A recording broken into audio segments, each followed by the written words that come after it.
দ্বিতীয় দফার ভোটের আগেও দেখা যাচ্ছে জোর কদমে প্রচার চলছে। আমরা দেখতে পাচ্ছি বিজেপির বিশেষ করে কেন্দ্রীয় স্বরাষ্ট্রমন্ত্রী, প্রধানমন্ত্রী তারা প্রচার করছে, পিছিয়ে নেই কিন্তু জাতীয় কংগ্রেস। দেখা যাচ্ছে জাতীয় কংগ্রেসের প্রচারেও একেবারে শীর্ষ নেতৃত্ব যারা রয়েছেন তারাও আসছেন। আগামীকাল রাহুল গান্ধী আসছেন পশ্চিমবঙ্গে ভোট প্রচারে এবং সেখানে প্রথমে তিনি শ্রীরামপুরে সভা করবেন, তারপর কলকাতার শহীদ মিনার যে ময়দান সেখানে সভা করবেন এবং তার পাশাপাশি মেটিয়া বুরুজেও তার একটি সভা রয়েছে। এবং এই মুহূর্তে আমি যেখানে রয়েছে ডানকুনিতে, যেখানে তিনি কপ্টারে করে আসবেন, দেখতে পাচ্ছেন আমার পিছনেই সেই হেলিপ্যাড গ্রাউন্ড ইতিমধ্যেই তৈরি হয়ে গিয়েছে।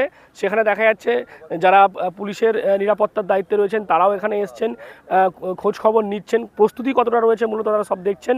এবং ইতিমধ্যেই দেখা যাচ্ছে হেলিপ্যাড গ্রাউন্ড তৈরি হয়ে গেছে এবং আগামীকাল দুপুর 2টোর পরে কিন্তু এই মাঠ যে রয়েছে শান্তিমঞ্চ ডানকুনি থানা সংলগ্ন এলাকা, সেখানে তিনি নামবেন এবং তারপর এখান থেকে তিনি গাড়ি করে চলে যাবেন যে মোল্লাবের মাঠ রয়েছে, সেখানে গিয়ে জনসভা হবে। এখানে দেখতে পাচ্ছেন জাতীয় কংগ্রেসের প্রার্থী আবু আব্বাস উদ্দিন রয়েছেন চণ্ডীতলা বিধানসভার। আব্বাসবাবু, রাহুল গান্ধীজি আসছেন এবং দেখা যাচ্ছে শেষ পর্যায়ের প্রস্তুতিও চলছে, একদিকে সভা, তার পাশাপাশি আপনার সঙ্গে এখান থেকে রোড শো করে যাওয়ারও কথা রয়েছে।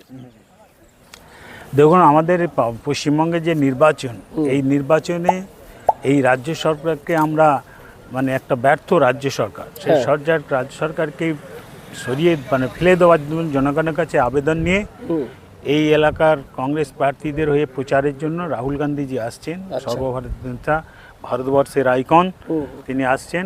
আগামীকাল এখানে নামবেন, এই জন্যে হেলিপ্যাড তৈরি হয়েছে এবং সমস্ত সব ঘেরাটোরা হচ্ছে। এটা আমরা দেখার জন্য এখানে পর্যবেক্ষণে এসেছি। এসপিজির সব লোকেরাও এখানে এসছেন, তাদের সঙ্গে কথাবার্তা হচ্ছে। তারপরে মাঠ মোটামুটি তৈরির দিকেই আছে, শুধু রং করাটা কিছু কিছু সাদা জায়গা আগামীকাল মূলত মানে কর্মসূচি কী রয়েছে রাহুলজির এখানে?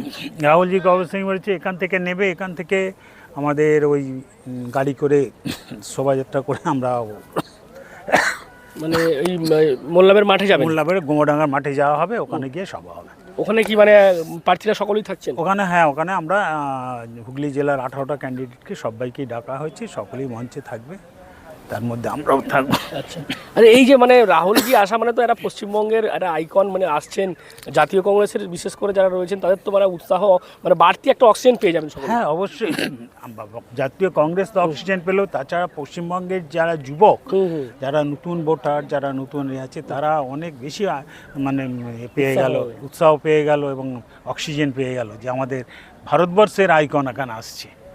ভোট বাক্সেও তো প্রভাব পড়বে, প্রভাব পড়বে, নিশ্চয়ই প্রভাব। এবং এর মধ্যে মানুষ যে তৃণমূলের যে একটা বাক্য বিজেপি এসে যাবে, বিজেপি, এই বাক্য আর মানুষ খাচ্ছেন। আর ওদের যে সেই এক ঢোল এক কাশি, মানে লক্ষ্মীর ভাণ্ডার, সবুজ সাথী, অঙ্গশ্রী, ভাতা নির্বাহ, সে এই আজ থেকে 15 বছর আগে যেটা দিয়েছে সেইটাকে এখনই বাজাচ্ছে, সেই বাজনা আর মানুষ শুনতে চাইছে না। গতকাল ভোটে দেখলাম মানে রেকর্ড মানে পোলিং হয়েছে, মানে ভোট শতাংশ অনেক বেড়েছে।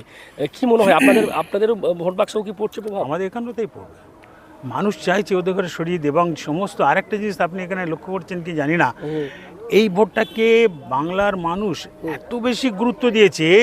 আমাদের বাংলার এখান থেকে অনেক ছেলেরা সোনার কাজে বাইরে থাকে, তারা সব হু করে চলে আসছে যে আমরা তাদের একই বক্তব্য যে আমরা এবারে তৃণমূলকে নির্মূল করব।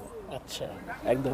তো বুঝতেই পারছেন শেষ পর্যায়ের প্রস্তুতি চলছে এবং সেখানে দেখা যাচ্ছে জাতীয় কংগ্রেসের চণ্ডীতলা বিধানসভার প্রার্থী আবু আব্বাস উদ্দিন আইনজীবী তিনি রয়েছেন, তার সঙ্গে জাতীয় কংগ্রেসের কর্মী সমর্থকরা রয়েছেন এবং দেখতে পাচ্ছেন যারা সিকিউরিটি, ভিআইপি সিকিউরিটির দায়িত্বে যারা রয়েছেন তারাও রয়েছেন। শেষ পর্যায়ে কেমন কি প্রস্তুতি চলছে, যে হেলিপ্যাড গ্রাউন্ড সেটা কতটা তৈরি হয়েছে, গোটা বিষয়টাই কিন্তু এই মুহূর্তে একেবারে খতিয়ে দেখা হচ্ছে প্রশাসনিকভাবে।